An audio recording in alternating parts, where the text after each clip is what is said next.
Apart from unfolding a gripping prequel story to Rosemary's Baby, Apartment 7A also features compelling songs as background scores that add even more heft to its drama. Releasing over 5 decades after Rosemary's Baby's 1968 premiere, Apartment 7A sets out to resolve some underlying mysteries and questions the original movie left behind. Given how Rosemary's Baby is still considered one of the most influential horror movies of all time, Apartment 7A carries the burden of living up to its predecessor while etching its own identity in the horror genre. Although Apartment 7A fails to step out of its predecessor's shadow, it does a satisfying job of expanding the parent film's lore. It may not be as disturbing and scary as the 1968 movie, but it still manages to pack enough chills, thrills, and intriguing creative choices that make it memorable.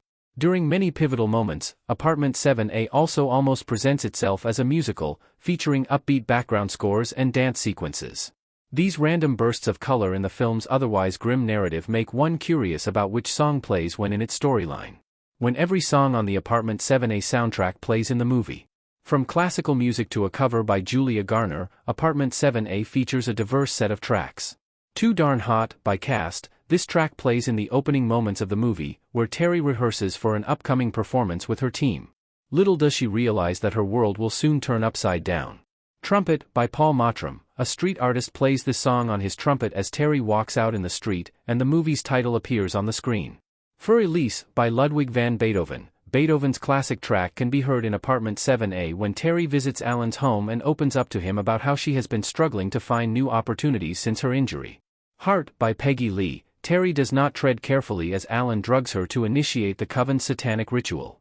While she attempts to get herself out of the room, Peggy Lee's Heart loudly plays in the background. Jingle Bells, by APM. This song plays around the 40-minute mark in Apartment 7A when Terry practices her steps with her new dance team. The track continues to play as Terry attends a costume party with her friend, Annie, at the Castevet's place. If My Friends Could See Me Now, by Cast. After attending the party, Terry thanks Annie for supporting her when no one else did, and the two celebrate while singing this tune. To show her how much she appreciates her support, Terry also gives Annie a gift. Be My Baby, by the Ronettes. This song plays twice in the Rosemary's Baby prequel movie. The first time is when Terry and Annie recall their audition for The Fiddler on the Roof.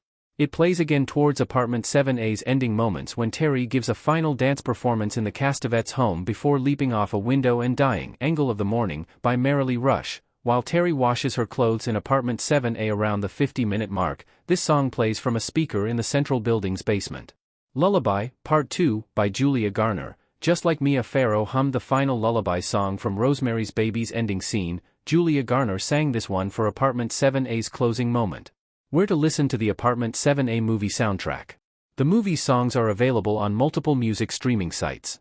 Julia Garner as Terry in Apartment 7A custom image by Yailin Chacon.